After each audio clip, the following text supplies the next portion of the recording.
Lekker mornings on Mix. It's Albert with Julia on Mix 93.8. Now, Centennial Schools is probably one of the most innovative and forward-thinking schools in our country. That's in my opinion. Their CEO and founder, Shaun Fuchs, joins us now. How's it going, Shaun? Hi, Lundy. Thank you for having me. It is the biggest pleasure, man. It's great to be chatting to you again after all this time. Now, I know you were at a prominent boys' school and headed up the SRC of the South African Student Teachers. How was this immense love for education born?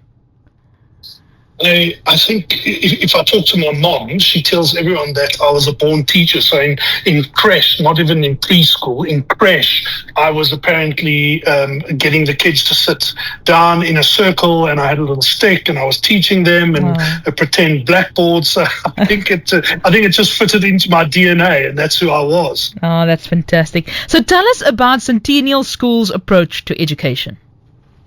Our approach has been unique in the sense that we realized education needed to change. So parents listening to this will understand that their kids right now are sitting in similar classrooms, similar desks, and the pedagogy, how we teach, has not changed. Teacher-centered, teacher in the front, textbooks out, and off we go. So we are in the 21st century, the fifth industrial revolution, dominated by AI, and we're still teaching to 20th century concepts. Yeah, like you mentioned there, things have changed a lot since we were at school. So what are the benefits of actually incorporating AI into the school system? You know, Lundy, I want to go back quickly. So at the end of my schooling career in the 80s, when we moved from logbooks and that to the calculator, I remember people being completely upset. You can't use the calculator. Your brain's not going to think this. Yeah. But if you think about it logically, if we didn't use the calculator, there is no ways we would have been able to work out the mathematical equations that we are today, which of course has advanced us so much in terms of technology and where we are.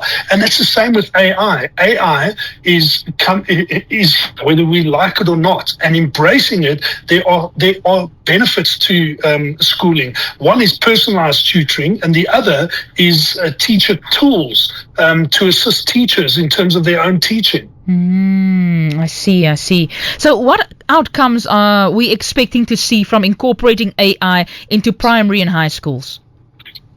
So again, I think it needs to be managed and it needs to be planned very carefully about what you do. For us at Centennial Schools, immediately we work on an ethical basis. So we teach our students that AI is not about copy-paste ChatGPT.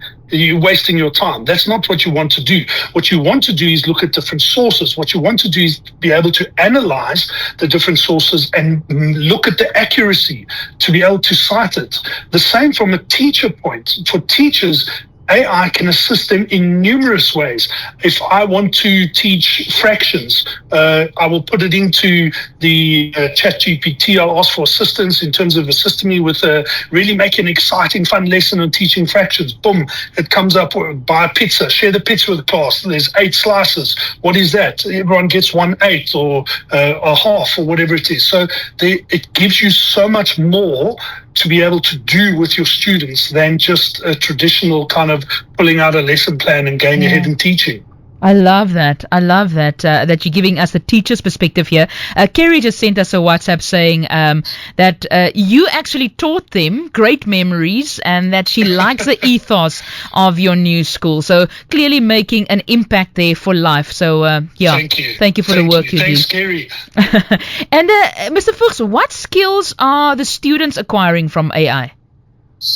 There are a number of skills. I mean, one, the ability to analyze. So one of the challenges we have in education is that we almost go back to rote learning. We give you ABC, you write ABC. What we want our students to do is to be able to interpret and argue a point and be able to cite different sources. And I think using AI, the different methodologies in AI can certainly assist them. If you look at OpenAI, who developed ChatGPT, they look at 5 different levels of AI, from chatbots to reasoners to agents, innovators, and they will take those different levels of AI, and that's where, as a school, as a teacher, you need to be able to identify which level you want to use in your classroom for your students. So if I want a reasoner, I'm going to be doing human level problem solving with AI, which my students are going to be accessing. Sure.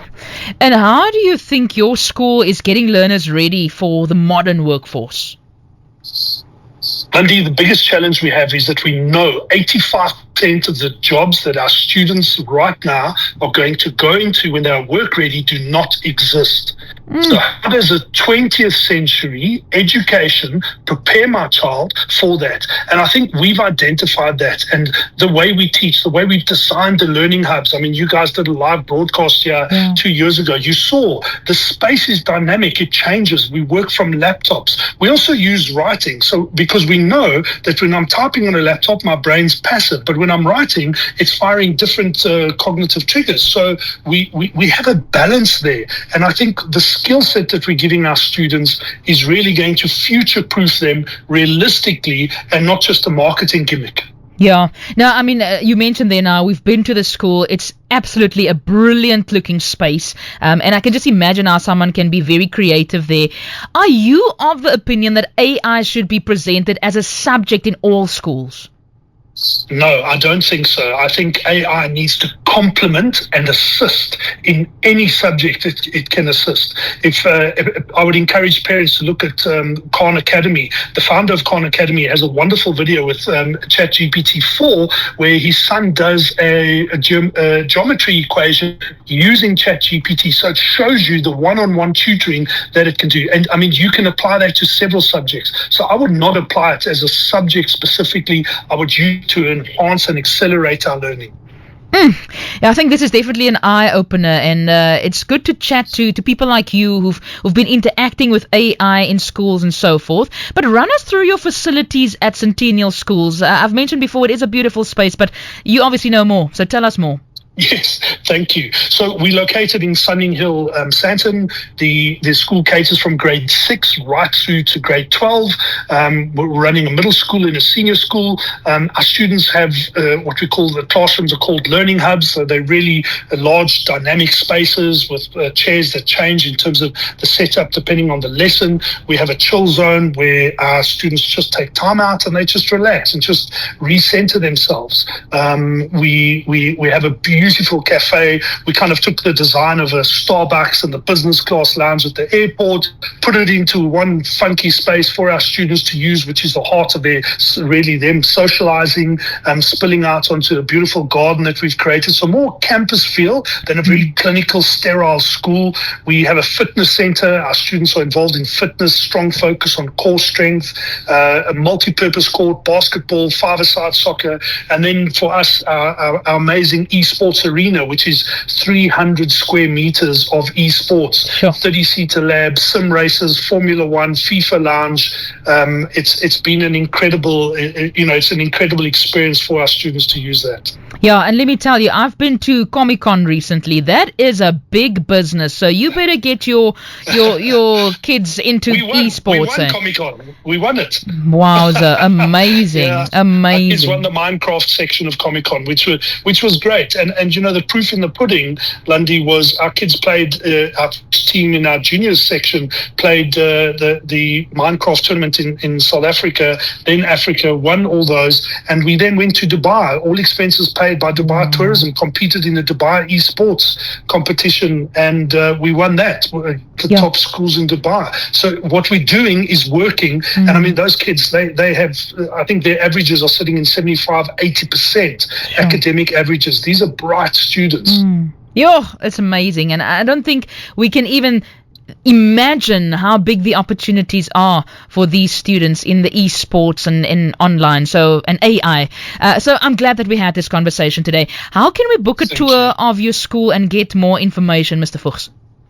Please visit our website, centennialschools.co.za. Our social media presence is huge. We have close to 200,000 followers on TikTok, over 3 million likes. So centennial.schools, reach out to us via one of those platforms. But the best is always via the website, and book a tour, and we'll be sure to get hold of you to set up an appointment. Fantastic. And just lastly, what is your message to the matrics for these final exams? Hang in there. It's you're prepared. It's also not the be all and the end all, believe it or not. But it's the end of schooling, and I'm confident that matrics will do it. Oh, fantastic. Mr. Fuchs, great chatting to you this afternoon, and hopefully we can come and chill at your space again soon.